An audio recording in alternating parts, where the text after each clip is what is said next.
Sir, அமெரிக்காவில் எந்த பக்கம் திரும்பினாலும் தமிழர்கள் கூட்டம். மு.க.ஸ்டாலின் போற இடங்களெல்லாம் பெருங்கூட்டம். இவ்வளோ தமிழர்கள் அமெரிக்காவில் இருக்காங்களான்னு தெரிகிற அளவுக்கு கூட்டம் இருக்குன்னு சொல்றாங்க. எப்படி பாக்குறீங்க? அமெரிக்கா வரைக்கும் தமிழர்கள் போய் வாழ்வது பெருமைக்குரிய விஷயம் தானே. அதை தாண்டி வேற என்ன? அங்கேயும் மு.க.ஸ்டாலினுக்கு எவ்வளவு செல்வாக்கு இருக்கு பாருங்கன்றாங்க. சார், அவர் ஏற்கனவே ஜப்பானுக்கு துணை முதலமைச்சராக இருந்தார் சார்.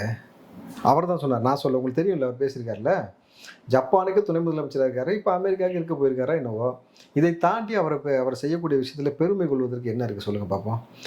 தமிழ் மண்ணுக்காக இங்கே வாழக்கூடிய மக்களுக்காக எதையும் ஒரு முன்னெடுப்பு எடுத்து செய்வதற்கு திராணியற்று இங்கே இருக்கக்கூடிய கள்ளச்சாராய விஷயத்தை ஒழிப்பதற்கு உங்களால் முடியல. இங்கே இருக்கக்கூடிய நல்லச்சாரையும் உங்களை நம்பி டாஸ்மார்க்கில் வாங்கி குடிக்க முடியல. அதுலேயும் சைனைடு கலந்து 2 பேர் இறந்துருக்காங்க. இது வரைக்கும் ஆய்வறிக்கை வந்திருக்கு. எதுவும் செய்ய முடியல. நாட்டுக்காக போராடிய இராணுவ வீரர்கள் இந்த தமிழ் மண்ணில் இந்த மண்ணை கொள்ளடிக்கிற தடுத்ததுக்காக வெட்டி கொல்லப்பட்டிருக்காங்க. தன்னுடைய வேலையை செய்வதற்குரிய விஓக்கள் வெட்டி படுகொலை செய்யப்பட்டிருக்காங்க. அந்த முதல் முறையாக விஓக்கள்லாம் சேர்ந்து பார்த்தீங்கன்னாக்கா துப்பாக்கி விண்ணப்பிச்சாங்க பாதுகாப்பு வேண்டி. ஏன்னா காவல்துறை பாதுகாப்பு கொடுக்கணும், தமிழ்நாடு அரசு பாதுகாப்பு கொடுக்கணும். ஆனால் கொடுக்க வேண்டிய நபர்களே கொடுக்காமல் காவு கொடுத்தது நம்ம பார்த்தோம். 24 மணி நேரமும் ஒயின் ஷாப்லேருந்து வாங்கிட்டு போய் கள்ளத்தனமாக சாராயம் விற்கிறான்னு சொல்லி செய்தி போட்டதற்காக அந்த போலீஸ் ஸ்டேஷனுக்கு 100க்கு ஃபோன் பண்ணி சொன்ன நபரை போலீஸ்காரங்களே சாராயம் வித்தவர்கிட்ட சொல்லி வெட்டுறதுக்கு திறத்தின விஷயமா இருக்கட்டும். ஊடகவியலர்கள் தொடர்ந்து இங்கே வெட்டப்பட்டது நீங்கள் பார்த்துருப்பீங்க. இந்த ஊடகவியலர்கள் எப்படி தாக்கப்பட்டாங்கன்னு சொல்லிட்டு. அப்போது இங்கே இருக்கக்கூடிய பெண்கள் மீது எந்த அளவுக்கு அத்துமீறல்கள் நடந்து கொண்டே இருக்கிறது, குழந்தைகள் மீது எந்த அளவுக்கு இந்த பாலியல் அத்துமீறல்கள் நடந்து கொண்டே இருக்கிறது. இதை பற்றி எந்த விஷயமும் உங்களுக்கு கண்டுகொள்ள முடியல. உங்கள் கட்சியில் ஒருத்தர் ஜாஃபர் சாதிக்னு உட்காந்துட்டு உலக நாடு முழுக்க மெத்து கடத்தலாம். கரெக்டுங்களா? மெத்து கடத்திருக்கிறான். அவனை கட்சியை விட்டு நீங்கள் நீக்கிறீங்க. ஏன் நீக்கிறீங்கனாக்கா கடத்தினதுக்காக நீக்கல, அவன் மாட்டிட்டான். பார்த்தீங்களா? மாட்டினதுக்காக நீக்கிறீங்க. அப்போது ஜாஃபர் சாதிக்கு அவரை பற்றி உங்களுக்கு எந்த புரிதலும் இல்லை. அவனை நீங்கள் விசாரிக்கவே இல்லைன்னும் பொழுது இப்போ இது உங்களுடைய ஒரு ஆட்சி ஒரு பக்கம். உங்களுடைய அமைச்சர் பெருமக்கள்லாம் எஸ்சி ஓசின்னு பேசுகிறாங்க. நீங்கள் என்ன சொல்கிறீங்கன்னாக்கா கொஞ்சம் கூட வெக்கம் இல்லாமல் பேசியிருக்கிறீங்க. அமைச்சர் பெருமக்கள் காலையில் என்னத்தை 7:30 எழுத்து வைப்பான்னு தெரியல, எனக்கு தூக்கமே வரலன்னு புலம்புனது யார் சார்? நீங்கள் தானே சார். நீங்கள் முதல் முறையாக எடப்பாடி அவர்களும் அவர் இதுக்கு 4 வருஷத்துக்கு முன்னாடி முதல் முறை ஃபஸ்ட் டைமாக சிஎம்மாக வந்தார் சார். அவர் புலம்புனாரா சார்? அவர் முதல் முறையாக எடப்பாடி அவர்கள் சிஎம்மாக வந்த பொழுது சட்டையை கிழிச்சிட்டு சுற்றுனது யார் சார்? அப்போது நீங்கள் சட்டையை கிழிச்சிட்டு சுற்றுற அளவுக்கு எடப்பாடி உங்களுக்கு ஒரு ப்ரெஷர் கொடுத்துருக்கிறாருன்னும் பொழுது அவர் கரெக்டாக ஆளுமையாக இருக்கிறாரா, நீங்கள் ஆளுமையாக இருக்கிறீங்கன்னு ஒரு விஷயம் புரிஞ்சுக்கோங்களேன். உங்களால் உங்கள் அமைச்சர் பெருமக்களே சமாளிக்க முடியாமல் பொது வெளியில் புலம்புறீங்க சார். ஒரு வாலிப வயசு அந்த பசங்க தூக்கம் வராமல் கனவு கண்ணியாக யாராவது மாதிரி கனவுல தூக்கத்துக்கு எடுத்தானா அது ஓகே. இவ்வளோ வருஷம் கழிச்சு உங்களோட முதலமைச்சருக்கு அமைச்சர் பெருமக்கள்லாம் தலைவலியாக இருக்கிறாங்க, என்னத்தை 7 எழுத்து வைப்பாங்கன்னு தெரியலன்னு சொல்லி புலம்புற அளவுக்கு உங்களுக்கு இருக்குன்னா உங்களுடைய பேச்சை ஒருத்தர் கேட்க தயாராக இல்லை. ஒரு அட்மினிஸ்ட்ரேஷன் உங்களால் ஒழுங்காக கொண்டு போக முடியல. அதை சமாளிக்க துப்பு இல்லாமல் தானே நீங்கள் ரஜினி வச்சு பேச வச்சிங்க. சீனியர் மோஸ்ட் நம்பர்லாம் இங்கே உட்காந்துட்டு இந்த இடத்த விட்டு போக மாட்டாங்கன்ட்டு அதை உறுதிப்படுத்துகிற மாதிரி தானே உதயநிதியும் பேசினார். அவர் ரஜினி சொன்ன விஷயம் சரின்ற மாதிரி. அப்போ உங்களால் எதுவுமே சமாளிக்க முடியாமல் இப்போ உங்களுக்கு ரஜினி தேவைப்படுறாரு. நீங்கள் அரசியல் செய்வதற்கு இங்கே இருக்கக்கூடிய சினிமா பிரபலங்கள் தேவைப்பட்டு கொண்டே இருக்கிறாங்க பொழுது அப்போ நீங்கள் என்ன அட்மினிஸ்ட்ரேஷன் பண்ணி கழிச்சிட்டிங்க? இப்போ நீங்கள் அமெரிக்காவில் போய் மட்டும் இப்போ பெருசாக என்ன சாதிக்க போகிறீங்க? ஏற்கனவே துபாய் போனீங்க, ஸ்பெயின் போனீங்க, போயிட்டதுக்கு பல ஆயிரம் கோடி முதலீடு வந்திருக்குன்னு சொல்கிறீங்க. வெள்ளரிக்கை கொடுங்க, நாங்கள் தெரிஞ்சுக்கிறோம். அப்போ தான் இது உண்மையாலுமே வந்திருக்கா இல்லை செக்கில் ஆட்டின சுத்தமான உருட்டான்றது நமக்கு தெரியும்ல மக்களுக்கு. நீங்கள் ஒரு பக்கம் ஒரு உருட்டு, உங்கள் மகன் ஒரு பக்கம் உருட்டு. கார் ரேஸ் நடத்தினா அது ஃபஸ்ட் நைட் கார் ரேஸ் தான் பேர் வச்சுருக்காங்க பார்த்தீங்களா? அது நடத்தினாக்கா பல ஆயிரம் கோடி அப்படியே இங்கே முதலீடாக குமிஞ்சிரும்ட்டு 2 பேருமே வெள்ளரிக்கை கொடுங்க சார். நீங்கள் வருஷம் கூவாத்துக்கு நிதி ஒதுக்குறீங்க சார். சுத்தம் பண்ணுறோம். இது வரைக்கும் சுத்தம் பண்ணி முடித்த பாடே இல்லை. நிதி ஒதுக்குறீங்க. ஏற்கனவே உங்கள்கிட்ட ஏகப்பட்ட நிதி இருக்குது. இன்ப நிதி, தயாநிதி, உதயநிதின்ட்டு இருக்காங்களா? அந்த நிதிலாம் பார்த்துட்டு இதுக்கு நிதி ஒதுக்குறீங்கல்ல. நிதி ஒதுக்கி சரி செஞ்சீங்களா?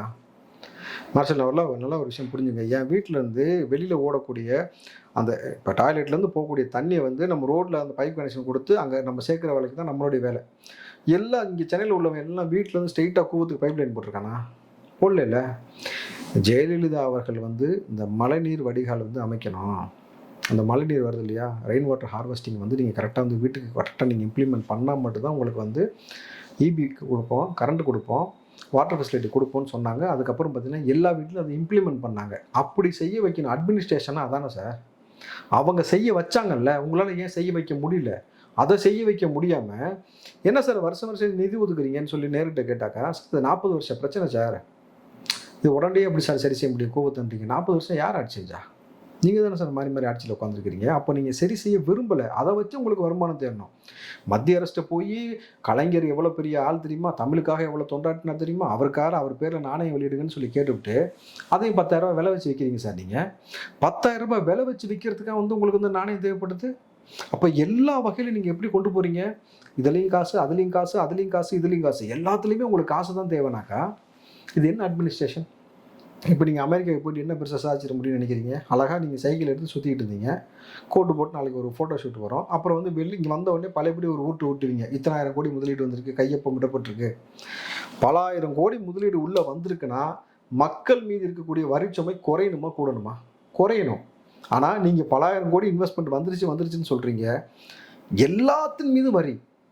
கரெக்டுங்களா? வீட்டு வரி, இதை நீங்கள் உடனே வந்து மத்திய அரசை குறை சொல்லக்கூடாது. கரெக்டுங்களா? கரண்ட்டு நீ தான் வரி ஏற்றுறீங்க, நீங்கள் தான் பத்திரப்பதிவு ஏற்றுறீங்க, நீங்கள் தான் மின்சார கட்டணம் ஏற்றுறீங்க, நீங்கள் தான் வந்து பஸ் டிக்கெட்டு, பால் விலைன்னு எல்லாத்தையும் ஏற்றுறீங்க. அப்போ மக்கள் மீது சுமையை செலுத்திக்கொண்டே போகிறீங்க. உங்களுக்கு ஒரு பக்கம் பணம் வந்துக்கிட்டே இருக்குன்றீங்க. பாட புத்தகத்தை கூட உங்களால் வந்து இலவசமாக மாணவ பிள்ளைகள் கொடுக்காம அதுலேயும் விலை உயர்த்தினீங்கன்னாக்கா இதாண்டா திராவிட மாடல் நம்ம எடுத்துக்கணும். இதில் வந்து வெக்கம் இல்லாமல் இது காமராஜர் ஆட்சின்னு வேறு இப்போ பேசுகிறாங்க.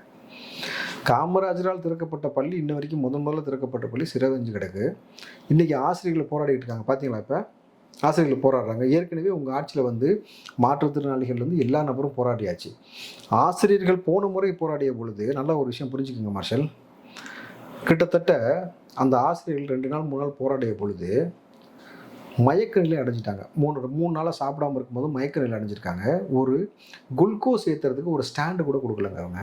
சக ஆசிரியை ஒரு குளுக்கோஸ் ஒருத்தருக்கு ஏறணும்னா ஒரு பாட்டில் ஏறினா 4 மணி நேரம் 5 மணி நேரம் ஆகும். சக ஆசிரியை இப்படி கையில் பிடிச்சிட்டு நின்றுட்டு இருந்தாங்க. அது எவ்வளோ கொடுமை தெரியுமா உங்களுக்கு? எவ்வளோ வன்மத்தின் உச்சம் தெரியுமா? நீ செத்தா கூட சாப்பிடானா நாங்கள் வந்து உங்களுக்கு வந்து அதுக்கு கொடுக்க மாட்டோம் அப்படின்ற மாதிரி நீங்கள் ரொம்ப மெத்தனை போக்கில் உட்காந்து எவ்வளோ கண்டனத்துக்கு ஏற்பட்டுச்சு. எங்கே உங்களுக்கு ஒரு எக்யூப்மெண்ட் கொடுக்க முடியல, அவங்களுக்கு இயற்கை உபாதைகள் கழிக்கிறதுக்கு எதுவும் பண்ணலை. லேடிஸ் அவ்வளோ பேர் இருக்கிறாங்க, அவங்களுக்கு வந்து அந்த பீரியட்ஸ் ப்ராப்ளம் வந்துச்சுனாக்கா அதை டிஸ்போஸ் பண்ணுறதுக்கு கொடுக்கறதுக்கு எதுவுமே பண்ணாமல் நீ என்னை எதிர்த்து போராடவே கூடாது, போராடினா நீயே போராட்டி செத்து போன்ற மாதிரி தானே செய்றீங்க சார். விவசாயி மீது குண்ட சட்டம் போட்டுட்டு நீங்கள் வந்து டெல்டாக்காரன் வெக்கமெல்லாம் பேசலாமா? எவ்வளோ மோசமான ஆட்சி. இப்போ இவர் இந்த அமெரிக்காவில் போயிட்டு வந்தனால இப்போ என்ன தமிழ்நாட்டில் நான் பெரிய நல்லா நடக்குன்னு நினைக்கிறீங்க? தமிழ்நாட்டுக்கெலாம் ஒன்றுமே நடக்காது. அவங்க குடும்பத்துக்கு ஏதாவது நடந்தால் தான் உண்டு. அவங்க வந்து வரலாற்றில் நாங்கள் அமெரிக்கா போனோம், இங்கே ஜப்பானுக்கு போனோம், அங்கே பிரதமராக இருந்தோம், துணை பிரதமரான்னு சொல்லி இப்படி ஒரு உருட்டலாம். அதனால தான் திமுகவுடைய சொம்புகள் அண்டாக்கெல்லாம் உருட்டிக்கிட்டு இருப்பாங்க தெரியுங்களா? ஸ்டாலின் அவர்கள் ஜப்பான் சென்று சொற்பொழிவு வாட்டியதை கேட்டு அங்கே மிகுந்த உற்சாகம் அடைஞ்சாங்க. மதுவதினி ஒரு பொண்ணு தெரியுமா? புழுவினின்னு அதுக்கு இன்னொரு பேர் வச்சுருக்காங்க. ஒரு விட்டுச்சு. கலைஞர் மட்டும் உயிரோடு இருக்கும் பொழுது ட்விட்டர் இருந்திருந்தால் புரட்சி செய்திருப்பார். இருந்துச்சே, என்ன புரட்சி செஞ்சார்? உனக்கு எதுவுமே தெரியல. இந்த பக்கம் தனக்கு தானே ஒருத்தன் பேர் வச்சுட்டா தெரியுமா? என்னை வந்து சொல்கிறது வந்து சொம்புன்னு சொல்லாதீங்க, அண்டான்னு சொல்லுங்கள். அந்த அண்டா என்னடா குண்டா இருக்குது கொஞ்ச நாளான்னு பார்த்தாக்கா இப்போ சொல்லுது சித்தாந்த ரீதியாக பிஜேபி என்பது நமக்கு எதிரானதுன்னு சொல்லி திமுக பேசிகிட்டு இருக்கு. சித்தாந்த ரீதியாக இந்த மண்ணுக்கான அரசியல் பிஜேபி செய்யாது. ஏன்னா உணவு கலாச்சாரத்தில் கை வைக்கிறீங்க, உடை கலாச்சாரத்தில் கை வைக்கிறீங்க, மத வழிபாட்டில் கை வைக்கிறீங்க, ஒரே நாளில் காசு இல்லாதுன்னு சொல்கிறீங்க, அம்பானிக்கும் அதானிக்குமான ஆட்சியை நீங்கள் செய்தீங்கன்னு சொல்லிட்டு இருக்கிறாங்க. அப்படி சொல்லிட்டு அம்பானி வீட்டு கல்யாணத்துக்கு உதயநிதி போகிறது, அதானி வந்தாருன்னா போய் சபரீசன் பேசுறது, இவர் வெள்ளக்கூடிய தூக்கிட்டு மூடிட்டு போய் பார்த்து பேசுறது, இவ்வளோலாம் செஞ்சுட்டு இவங்க என்ன சொல்கிறாங்கன்னா இன்றைக்கி இந்த அண்டா வச்சு ஒரு ஊரில் விட்டுருக்காங்க. ஒருவேளை பிஜேபிக்கு ஆதரவு தேவைப்பட்டால், நம்மளுடைய எம்பிகள் ஆதரவு தேவைப்பட்டால் நாங்கள் நீட்டுக்கு விலக்கு கேட்டுட்டு தான் ஆதரவு கொடுப்போம், சும்மாலாம் போய் ஏமாற மாட்டோம். எப்படி விட்டுறாங்க பாருங்க. உங்களுக்கு புரியுதா? ஏன்டா போகவே மாட்டேன்னு சொல்கிறேன், சித்தாந்த ரீதியாக ஒத்து வரான்னு சொல்கிறேன், இப்போ ஏன் புதுசாக அப்படி ஒரு உருட்டு விட்டுறீங்க? அப்போ இவர்கள் தயாராகிட்டாங்க, பிஜேபியோட போவதற்கு ரொம்ப சமரசமாக போகிற தயாராகிட்டாங்க. ஏன்னா தலைமையில் தொங்குற கத்தி ஜாஃபர் சாதிக்கு 2 இன்ச்சு உள்ளே இறக்குனாக்கா அவன் எல்லாத்தையும் கக்கிட்டான்னு வச்சுங்களேன், சோழி முடிஞ்சு யார் யாரெல்லாம் மாட்டுவான்னு தெரியும். இந்த பக்கம் 2G வழக்கு ஆர் ராசா இருக்காங்க, கனிமொழி இருக்கிறாங்க, இந்த பக்கம் கேகேஎஸ் சார் வழக்கு இருக்குது, பொன்முடி வழக்கு இருக்குது. யார் மீது வழக்கு இல்லை? திமுகவில் இருக்கக்கூடிய எல்லா மூத்த அமைச்சர்கள் மீது வழக்கு இருக்குது. ஆனால் இவங்க விட்ட போய் அறிவுபூர்வமாக ஒரு கேள்வி கேளுங்க, முட்டை நம்ம அந்த மாதிரி இருக்குனாக்கா மழை பெஞ்சு மை உள்ளே ஊறிடுச்சு, உள்ளே போச்சு, கருப்பாக இருக்குது சொன்னாங்களா? குஜராத்தில் போய் வெள்ளம் வாங்கிட்டு வந்தாங்க சார் பொங்கலுக்கு, போன முறைக்கு முந்தின முறை சார். தமிழ்நாட்டு விவசாயிகிட்ட வந்து இங்கே கரும்பு உற்பத்தி பண்ணுற ஆள்கிட்ட வந்து வாங்கிறதுக்கு வக்கில்ல, குஜராத்லேருந்து வாங்கிட்டு வரீங்க, கசிஞ்சு போச்சு. ஏன்டா கசிஞ்சு போச்சுன்னா நக்கி பார்த்தாங்க அப்படின்றாங்க.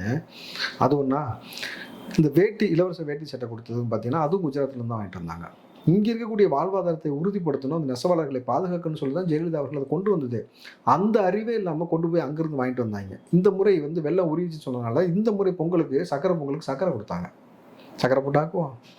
எந்த அறிவுமே இல்லை பாருங்க. அதுவும் எப்படி நம்ம கொள்முதல் விலை 41 ரூபா காமிச்சாங்க சார். அதில் 41 ரூபா எப்படி சார்? நீங்கள் ஹோல்சேலில் போய் வாங்குறீங்கனாக்கா டன்னு கணக்கில் நீங்கள் ஒரு அரசாங்கம் வாங்குதுனாக்கா உங்களுக்கு வந்து 18 ரூபா 15 ரூபா வரும் கொள்முதல் விலை. இவங்க 41 ரூபா கணக்கு காட்டுறாங்க. எப்படி? அப்போ இவர்கள் செய்யக்கூடிய எல்லா விஷயத்தையும் நீங்கள் கூர்ந்து கவனிச்சிங்கனாக்கா அதில் அவங்க நலன் சார்ந்திருக்குமே தவிர தமிழ்நாட்டு மக்களுக்கோ அந்த மண்ணில் வாழக்கூடிய அந்த மக்களுக்கோ எதுவுமே இருக்காது. சாரி, நீங்கள் திமுக ஆட்சியில் தானே முதல் முறையாக 5 IAS அதிகாரிகளை கொண்டு போய் மணல் வழக்காக ஈடியில் உட்கார வச்சாங்க விசாரிக்கிறதுக்கு. இதுக்கு முன்னாடி இந்த மாதிரி வரலாறு நடந்திருக்கா? அப்போ இவர்களால் என்ன நமக்கு நன்மை இருக்குன்னு நினைக்கிறீங்க? இந்த மாற்றத்தை மக்கள் புரிஞ்சுக்கணும். இந்த மாதிரி திமுக வந்து மக்கள் விரோத போக்கு செய்கிறத புரிஞ்சுக்கிட்டா மட்டும்தான் திமுக என்ற ஒரு தீய சக்தியை அப்புறப்படுத்தாமல் தமிழ் மண்ணுக்கு இந்த மக்களுக்கு ஒரு விடிவு காலம் பிறக்காது. அமெரிக்காவில் இருந்து கொண்டே நிறைய டிஸ்கஸ்லாம் பண்றாரு ஆன்லைன் கான்ஃபரன்ஸ் மூலமாக. விருதுலாம் வேற கொடுக்க போறாங்க. சூப்பர். புதுசா MK ஸ்டாலின் விருது வேற சேர்த்திருக்காங்க. ஓஹோ, எதுக்கு MK ஸ்டாலின் விருது? அது நல்ல அந்த ஒரு ஸ்பெஷாலிட்டி. ஒவ்வொருத்தரும் ஒரு அரசியலில் ஒரு மிகப்பெரிய ஒரு பெரிய இத்தனை ஆண்டு காலம் பயணம் பண்ணாங்க. இவ்வளோ இந்தந்த பிரச்சனைக்காக சமூகத்திற்கு போராடி ஒரு பெரும் தலைவராக இருந்திருக்காங்க. அவங்க மறைவுக்கு பின்னாடி அவர்களுடைய போற்றக்கூடிய வகையில் வந்து ஒரு விருது கொடுப்பாங்க. இப்போ ஸ்டாலின் அவர்களுக்கு வரிசையாக வராங்க பாருங்க. பெரியார், அண்ணா, கலைஞர், ஸ்டாலின். ஓகே, தலைமுறையாக வராங்க. தலைமுறையாக வராங்கல்ல. சரி சார், நீங்கள் பெரியாரின் பேரில் கொடுக்குறீங்க, அண்ணாவின் பேரில் கொடுக்குறீங்க, கலைஞரின் பேரில் கொடுக்குறீங்க, இப்போ வந்து ஸ்டாலின் பேரில். ஸ்டாலின் அவர்கள் டெட்ராபேக்கை அறிமுகப்படுத்துவதற்காக புதிய முயற்சி எடுத்தார். இந்த சாதனையை போற்றி அவருடைய பேரில் வந்து நம்ம கொடுக்குறோன்னு சொல்ல போகிறீங்களா? ஜப்பானுக்கு துணை முதலமைச்சராக இருந்தார், அதை போன்ற வகையில் கொண்டு நீங்கள் இது வந்து அதுக்காக வந்து ஒரு விருது கொடுக்குறேன்னு சொல்ல போகிறீங்களாக்கா? ரேஷன் கடையில் முதல் முறையாக வந்து மதுவை விற்கலான்னு சொல்லி ஒரு ஆலோசனை கூட்டம் நடத்திருக்கிறாங்க அப்படின்னு சொல்லி அதுக்காக கொடுக்க போகிறீங்களா? எதுக்காக கொடுக்க போகிறீங்க? இதை மக்களுக்கு நீங்கள் விலைக்கிட்டு கொடுத்தீங்கன்னா எங்களுக்கு புரியும், இல்லாட்டி எங்களுக்கு புரியாதுல்ல. நீங்கள் என்ன பண்ணுற குரலை வித்தெல்லாம் வித்தியாசமாக இருக்குது. இப்போ கலைஞரின் பேரில் கொடுக்க போகிறாங்க இல்லையா? யாருக்கு சார் கொடுக்க போகிறாங்க? கலைஞரின் பேரில். கலைஞரின் பேரில் ஒரு விருது கொடுக்குறீங்க, ஜெகத் ரட்சகனுக்கு கொடுக்குறீங்க. நீங்கள் சரி, நான் சொல்கிறேன். அவருடைய தமிழுக்கு இவர் நிகராக வரல. யார் சார்? ஜெகத் ரட்சகன். இந்த 1250 கோடி வரி ஏய்ப்பு செஞ்சார்ல, அவர் தானே? இந்த பணத்தை கொண்டு போய் பணத்தை கூட ஒழிச்சு வச்சு அப்புறம் செய்தியெல்லாம் மாட்டி ஊடகத்தில் வந்து அவர் தானே? சார், இப்போ கூட 900 கோடி வந்து வரி ஏய்ப்பு செஞ்சார் சொல்லி ஃபைன் போட்டிருக்காங்களா, அவருக்கு தானே? ஸோ பண ஏய்ப்பு செய்வதில் உச்சபட்சமாக விஞ்ஞான ஊழல் செய்வதில் திமுக பேர் போனதுன்ற மாதிரி உச்சபட்சமாக ஊழல் செய்த ஒருத்தருக்கு கலைஞரின் பேர்லேயே வந்து ஒரு விருது. சரி, அப்போது பொருத்தமாக இருக்குமான்றது மக்கள் தான் சொல்லணும். ஏன்னா புரிஞ்சுக்க, புரியாதவன் புரிஞ்சவன்ட்ட கேட்டு தெரிஞ்சுக்கின்ற மாதிரி தான் இருக்குது விருது. அப்போது என்ன ஜெகத் ரட்சகனால் வந்து இங்கே வந்து இந்த மண்ணுக்கு வந்து பெரிய ஒரு நிகழ்வு நிகழ்த்தப்பட்டதுனாக்கா, அந்த பணத்தை கொண்டு போய் பணத்தை கூட ஒழிச்சு வச்சப்போ அந்த கல்லூரியில் இருக்கக்கூடிய மாணவ பிள்ளைகள் சொன்னதெல்லாம் வந்து இவர் கல்வி தந்தை கிடையாது, களவாணி தந்தைன்னு சொன்னாங்க. ஏன்னா ஒவ்வொரு விதமான ஃபீஸ் ஸ்ட்ரக்சர் எக்கச்சக்கமாக வாங்கிட்டு கல்வி எதற்காக ஆரம்பிக்கப்பட்டதுன்னே தெரில, அவருக்கு எத்தனாயிரம் கோடி சொத்து இருக்குன்னே தெரில. நீங்கள் சார் ஒரு விஷயம் எளிமையாக புரிஞ்சுக்கோங்க. 1250 கோடி வரி ஏய்ப்புன்றது சாதாரண விஷயம் கிடையாது. பணத்தை கொண்டு போய் பணத்தை கூட ஒழிச்சு வச்சாங்கன்னு செய்தி வந்த பிறகு அந்த நபருக்கு மீண்டும் நீங்கள் MP வாய்ப்பு கொடுத்தீங்கன்னா திமுக, நீங்கள் நல்லா யோசிச்சு பாருங்கள் சார், எந்த மனுஷனாலும் இந்த வேலையை செய்வாங்களா சார்? சார், இங்கே வாழ்வாதாரம் இல்லாமல் இன்றைக்கும் வந்து 3 வேளை உணவு எடுத்துக்கொள்ளாமல் இங்கே வாழக்கூடிய மக்கள் எவ்வளோ பேர் இருக்காங்க. விவசாயி அரும்பாடுபட்டு விவசாயம் பண்ணி கொடுக்குறான் பாருங்க. அந்த நெல்லை வந்து வாங்கி பதப்படுத்துவதுக்கு குடோன் கிடையாது. மக்களை நாளொரு மீனி பொழுது வண்ணம்னு சொல்லி விலை வயிறு ஏற்றிக்கிட்டு கொண்டுகிட்டே போகிறீங்க. அப்போ வெறும் வந்து 1250 கோடினும் பொழுது இன்றைக்கி 90 கோடி ஃபைன் போட்டிருக்காங்க சார். இந்த 90 கோடி இருந்தாக்கா அது அரசாங்கத்திற்கு முன்னாடியே வந்துடுச்சுனாக்கா எத்தனை இடத்துல இந்த அரிசி அந்த பாதுகாக்கக்கூடிய நெல்லை பாதுகாக்கக்கூடிய குடோன் கட்டியிருக்கலாம்? எவ்வளோ பெரிய ஒரு பொருளாதார மாற்றத்தை ஏற்படுத்திருக்க முடியும். அதை உங்கள் கட்சிக்காரனே ஒருத்தன் செய்கிறான பொழுது அவனுக்கு மறுபடியும் நீங்கள் வந்து MP சீட்டு கொடுத்து அவர் அழகாக பார்க்குறீங்கன்னும் பொழுது இதாண்டா திராவிட மாநின்ற மாதிரி இருக்குது. இப்போ இவருக்கு இந்த விருந்து கலைஞரின் பேரில் கொடுக்கக்கூடிய விருந்து பொருத்தமானதாக இருக்குமா இல்லையான்றது மக்கள் தான் சொல்லணும். மகாவிஷ்ணு விவகாரத்தை வைத்து எப்படியாவது திமுகவுக்கு கெட்ட பேர் வாங்கி கொடுத்துடணும் அப்படின்னு பலர் முயற்சி செஞ்சுட்டு இருந்தாங்களாம். எல்லாத்தையும் முறியடிச்சுட்டு இன்னைக்கு எப்படி அதை இதுவாக கையாண்டுட்டாங்க பார்த்தீங்களா? எதுவாக கையாண்டுருக்காங்க? எவ்வளோ ஒரு பிரச்சனையே இல்லாத அளவுக்கு முடிச்சிட்டாங்க பாருங்க. எவ்வளவு அருமையான ஆட்சி திமுக ஆட்சி. எப்படி தப்ப எங்க நடந்தாலும் தட்டி கேட்கறாங்க, கண்டிக்கிறாங்க, தூக்கி போட்டாங்க அப்படின்றாங்க. மகாவிஷ்ணுவை பயங்கர தீவிரவாதி போல் கைது செய்து நாங்கள் அரெஸ்ட் பண்ணிட்டோம். ஒரு ஆசிரியர் மாற்றுத்திறனாளியை பற்றி தவறாக பேசிட்டாரு. இன்னும் சொல்லலாம் பள்ளி மாணவர்களுக்கு மத்தியில் போயிட்டு நீங்கள் வந்து பூர்வ ஜென்மம் இந்த ஜென்மத்தை பற்றிலாம் பேசலாமா? இது வந்து இந்திய அரசியலமைப்பு சட்டமா ஆர்டிகல் 28/1 பற்றி தவறு, அதுக்காக கைது செஞ்சிட்டோன்னு சொல்கிறீங்க.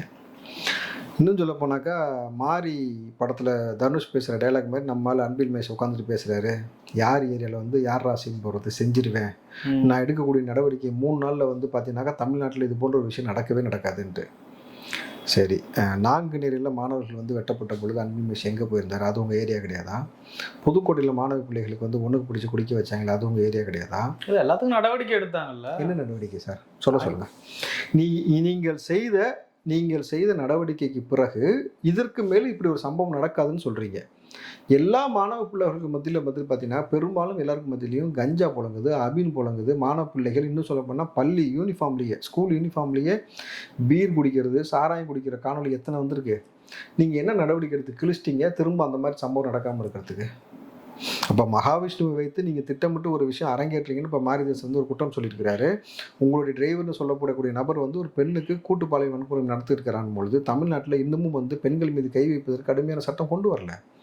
கொண்டு வந்து அது தொடர்ந்து நடக்குமா? அது நீங்கள் வந்து மற்ற விஷயங்கள் இதே அதிமுக ஆட்சி நடந்தால் பொங்குறது, வீரவசனம் பேசுறது, இன்னும் போனீங்கன்னா அதிமுக ஆட்சியில் வந்து அப்படியே வந்து இது என்னது டாஸ்மார்க்கை மூடுன்னு ஒருத்தனை பாட்டு பாட வச்சிங்கல்ல, கரெக்டுங்களா? கோமனன்னு ஒருத்தனை வந்து பாட்டு பாட வச்சிங்கல்ல. அதுக்கப்புறமேட்டு அன்னைக்கு நீங்கள் வந்து வெளியில் வந்து போராடினீங்க. இன்னும் சொல்ல போனால் கனிமொழியே இந்த விஷயத்துக்கு நீங்கள் கூப்பிடணும். அண்ணன் திருமாவளவன் வந்து இப்போ ஒரு ஆர்ப்பாட்டம் பண்ண போகிறார்ல பூர்ண மது விலக்கு கேட்டு, அதில் வந்து கனிமொழியை நீங்கள் இன்வைட் பண்ணுங்கள். ஏன்னா அந்த அம்மா தான் சொல்லிச்சு, இங்கே அதிகமாக இளம் விதவைகள் உருவாகி கொண்டிருக்கிறார்கள் தமிழ்நாட்டில், அதுக்கு காரணம் வந்து இந்த மது அப்படின்னு சொல்லிச்சு. இப்போ உங்கள் ஒன்றை ஆட்சியில் கள்ள சாராயத்தினாலையும் தாலியை தாங்க, நல்ல சாராயம் குடிச்சும் தாலியை தாங்க, தொடர்ச்சியாக அந்த மாதிரி இன்னும் குழந்தைகள் மீது அத்துமீறல் நடந்து கொண்டே இருக்குல்ல. இப்போ அன்பில் மகேஷ் அவர்கள் இதை இவ்வளோ ஸ்ட்ராங்காக நீங்கள் சொல்கிறீங்க, மாணவ பிள்ளைகள் மத்தியில் சாதிய பாகுபாடு முன்ஜென்மம் பின்ஜென்மத்தை பற்றி பேசினதுனால தான் கைது. எம்ஆர் காந்தி அதே மாணவ பிள்ளைகளுக்கு மத்தியில் வந்து போன ஜென்மத்தில் வந்து பாவம் பண்ணியிருந்தா இந்த ஜென்மத்தில் ஆம்பளையா பிறப்ப, போன ஜென்மத்தில் புண்ணியம் பண்ணியிருந்தா இந்த ஜென்மத்தில் வந்து பொம்பளையா பிறப்பன்னு பேசியிருக்காரு பொழுது அவரை கைது செய்வதற்கு நடவடிக்கை எடுப்பீங்களான்றதை அன்பில் மகேஷ் சொல்லுங்கள். நீங்கள் மகாவிஷ்ணு வச்சு ஒரு உருட்டு ஓட்டுறது, உதயநிதி போய் நலத்திட்டம் கொடுக்க போகிறார் நாமக்கல்னா அங்கே வச்சு நீங்கள் வந்து உதயநிதி சுவாகா, திராவிட மாடல் சுவாகான்னு சொல்லிட்டு ஆளை வச்சு மந்திரம் ஓதுறது. நீங்கள் இந்த பக்கம் பார்த்தீங்கன்னாக்கா பகுத்தறிவுக்கு ஒவ்வாத விஷயத்தை நாங்கள் எப்போவுமே செய்ய மாட்டோம்னு சொல்ல வேண்டியது, கரெக்டுங்களா? நாங்கள் வந்து பெரியாரிசம் பேசக்கூடிய நபர்கள், பெரியாரின் பிள்ளைகள், திராவிட மாடல், சமூக நீதினு பேச வேண்டியது. முருகர் மாநாடுன்னு எடுத்தீங்க, சரி ரைட்டு, வரவேற்கக்கூடியது. அப்போ முருகர் மாநாடுன்னு ஒரு மதத்துக்காக நீங்கள் எடுத்துக்கணும் போது அந்த இடத்துல தீர்மானம் என்ன நிறைவேற்றினீங்கன்னாக்கா மாணவ பிள்ளைகளை வச்சு கந்த சஷ்டி கவசம் சொல்ல வைப்போம்னு. இப்போது அதுவும் அரசாங்க பள்ளியில் தானே கூட்டு போவீங்க, அரசு நடத்துனாக்கா எப்படி நீங்கள் அந்த தீர்மானத்தை நிறைவேற்றலாம்? இது அரசியலமைப்பு சட்டப்படி சரியா? அப்போ திமுகவும் சேகர்பாபுவும் ஏற்றிய இந்த அரசியலமைப்பு சட்டத்துக்கு எதிராக செயல்படுறதுனால சேகர்பாபு பதவி விலகணும், அவர் மீது உரிய நடவடிக்கை எடுக்கணும்னு நான் கோரிக்கை வைக்கிறாங்கல்ல, நடவடிக்கை எடுப்பீங்களா? சொல்லுங்கள். நீங்கள் சரி ஓகேப்பா முருகருக்கு மாநாடு எடுத்துட்டீங்க, நீங்கள் ஹிந்துசம் பேசுகிறீங்கல்ல, சரி நீங்கள் எல்லா மதத்துக்குமான ஒரு நபராக இருக்கணும், அதனால் நீங்கள் முருகருக்கு மாநாடு எடுக்கிறேன்ட்டீங்களே, உள்ளபடி வாழ்த்துக்கள். தீபாவளிக்கு வாழ்த்து ஏன் சொல்ல மாட்டீங்க? இந்த முறை தீபாவளிக்கு வாழ்த்து சொல்லிடுவாரா? அண்டை மாநிலம் அண்டை மாநிலம் கேரளா ஓணத்துக்கு மலையாளத்தில் பேசிட்டு உட்காந்துருக்காரு நம்மளால் ஸ்டாலின் அவர்கள், முத்துவேல் கருணாநிதி ஸ்டாலின். நியாயமாக யார் ஓணத்துக்கு வாழ்த்து சொல்லணும்? அவர் சொல்லணுமா இல்லை? சரி புரிஞ்சுக்க. இப்போது இந்த முறை தீபாவளிக்கு நீங்கள் வாழ்த்து சொல்லுவீங்களா? சொல்லுங்க பார்ப்போம். நீங்கள் ஆரம்ப கட்ட காலத்தில் நீங்கள் நல்லா கவனிச்சிருங்க. எனக்கு தெரிஞ்சு எத்தனை சர்ச்சைகள் மீது, இங்கே இருக்கக்கூடிய தேவாலயங்கள் மீது, அங்கே ஊழியம் செய்யக்கூடிய நபர்கள் மீது தாக்குதல் நடந்து, இந்த பக்கம் மறைமலை நகர்லாம் ஒரு முறை வந்து பிரச்சனையாகி அங்கேருந்து எனக்கு அழைப்பு வந்துச்சு. அதுக்கப்புறம் நம்ம காவல்துறையிட்ட போய் சொன்னாக்கா உரிய நடவடிக்கை எடுக்க மாட்டாங்க அப்படின்றாங்க. அப்போது இங்கே ஊழியம் செய்யக்கூடிய நபர்கள் மீது தாக்குதல் நடக்குது. இங்கே எந்த பிரச்சனையாக இருந்தாலும் பார்த்தீங்கன்னாக்கா, இப்போ பிஜேபி ஆளக்கூடிய மாநிலத்தில் உணவு கலாச்சாரத்தில் கை வைக்கிறான், உடை கலாச்சாரத்தில் கை வைக்கிறான், மத வழிபாட்டில் கை வைக்கிறான்னா, அதே மாதிரியான விஷயம் இங்கே தமிழ்நாட்டில் அரங்கேறதும் பொழுது என்ன நடவடிக்கை பெருசாக எடுத்துட்டீங்க? அப்போ எல்லா மதத்திற்குமான பாதுகாப்பு நீங்கள் கொடுத்தீங்கன்னா கொடுக்கறது இல்லை. உங்களுக்கு தேவைனாக்கா இத்தனை நாள் நீங்கள் பெரியாரிசம் பேசிக்கிட்டு என்னைக்கு பிஜேபியை சார்ந்த எல் முருகன் வேலை தூக்குனாரோ, என்னைக்கு சீமானவர்கள் வேலை தூக்குனாங்களோ, அதுக்கு பின்னாடி நீங்கள் வேலை தூக்கி நிற்கிறீங்க. அப்போது உங்களுக்குள்ளே வந்து உங்களுக்கான திமுக எதற்காக ஆரம்பிக்கப்பட்டது, என்ன சித்தாந்தத்தில் ஆரம்பிக்கப்பட்டது, என்ன கோட்பாடின் அடிப்படையில் ஆரம்பிக்கப்பட்டது என்பதை மறந்து விட்டீர்கள். அதை மறைக்க தொடங்கிட்டீங்க. பிஜேபி என்ன நினைக்கிறதோ அதை இங்கே செய்ய நினைக்கிறீங்க. ஏன்னா நம்ம ஞாபகப்படுத்த வேண்டிய கடமை இருக்குது. 12 மணி நேர வேலையை அமல்படுத்துவதற்கு ஸ்டாலின் ஏற்கனவே முயற்சி எடுத்தார். எல்லாரும் கண்டனம் தெரிவித்த பிறகு பின்வாங்கிட்டு அதுலேயும் வெக்கம் இல்லாமல் பேசினாங்க. ஸ்டாலின் அவருடைய பெருந்தன்மையை பார்த்தீங்களா, உடனே அதை வாபஸ் வாங்கிட்டாருன்னு அடிக்கிற அடி அந்த மாதிரி விழுந்து வாபஸ் வாங்கிட்டு அதுலேயும் வந்து விளம்பரம் தேடினாங்க. அப்போது எந்த இடத்துலையுமே இவர்கள் வந்து மக்களுக்காக ஒரு இடத்துல நின்று செயல்பட்டாங்கன்னு சொல்லுங்கள் பார்ப்போம். இந்த இடத்துல இந்த திராவிட மாடல் ஆட்சி மக்களுக்காக செயல்பட்டாங்கன்னு சொல்லுங்கள் பார்ப்போம். நீங்கள் ஏன் சார் காலையில் பிள்ளைங்களுக்கு வந்து சாப்பாடு போட்டு அதில் வந்து சாப்பாடு போட்டுட்டு அதில் ஒரு கேவலப்படுத்துகிற மாதிரி ஒரு விஷயம் பேசினாங்க. முதல் நாள் சமைச்ச சாப்பாடை அடுத்த நாள் பிள்ளைகளுக்கு சூடு பண்ணி கொடுக்குறாங்க, அதை எல்லாத்தையும் மாற்றிட்டு தாய் போல இருந்து இவர் வந்து சோறு போட்டார் அப்படின்னு சொல்லி பேசினாங்க. அப்போது ஒரு நாள் ஒரு வேளை உணவு கூட இந்த மக்கள் சமைச்சு தான் பிள்ளைக்கு கொடுக்க முடியாத சூழலில் நீங்கள் வச்சுருக்கிறீங்க. இன்னும் அந்த அறிவு உங்களுக்கு இருந்துச்சா போல எப்படியெல்லாம் ஒரு விஷயத்தை செஞ்சுட்டு எப்படி மடை மாற்றி உங்களால் பேச முடியுது? ஒரு பச்சை பிள்ளைக்கு காலையில் வந்து ஒரு வேளை உணவு கொடுக்க முடியாத அளவுக்கு வச்சுருக்கிறோம்.